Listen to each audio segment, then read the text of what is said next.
تنہائی میں گناہ کرنے والوں کے نام۔ کوئی شخص اگر تنہائی میں موبائل کا غلط استعمال کرتا ہے یا اور کسی بھی قسم کا گناہ کرتا ہے، ان کے لیے حدیث شریف تو حضرت ثوبان رضی اللہ تعالیٰ عنہ سے روایت ہے کہ رسول پاک صلی اللہ تعالیٰ علیہ وآلہ وسلم نے ارشاد فرمایا،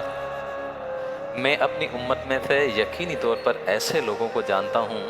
جو قیامت والے دن اس حال میں آئیں گے کہ ان کے ساتھ تہامہ پہاڑ کے برابر نیکیاں ہوں گی، تو اللہ عز و جل ان کی نیکیوں کو ہوا میں منتشر ہو جانے والے غبار بنا کر غارت فرما دے گا۔ تو حضرت ثوبان رضی اللہ تعالیٰ عنہ نے عرض کی کہ اے اللہ کے رسول صلی اللہ تعالیٰ علیہ وآلہ وسلم،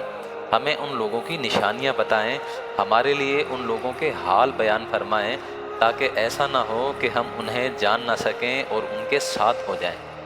تو رسول پاک صلی اللہ تعالیٰ علیہ وآلہ وسلم نے ارشاد فرمایا، وہ لوگ تم لوگوں کے دینی بھائی ہوں گے اور تم لوگوں کی جلد ظاہری پہچان اسلام میں سے ہوں گے، اور رات کی عبادت میں اسی طرح حصہ لیں گے جس طرح تم لوگ لیتے ہو، یعنی تم لوگوں کی طرح قیام اللیل کیا کریں گے، لیکن ان لوگوں کا معاملہ یہ ہوگا کہ جب وہ لوگ اللہ رب العزت کی حرام کردہ چیزوں اور کاموں کو تنہائی میں پائیں گے تو انہیں استعمال کریں گے۔ سنن ابن ماجہ۔ بات اچھی لگے تو ثواب کی نیت سے دوستوں کے ساتھ ضرور شیئر کریں، چینل کو سبسکرائب کر لیجئے گا۔ جزاک اللہ خیرہ۔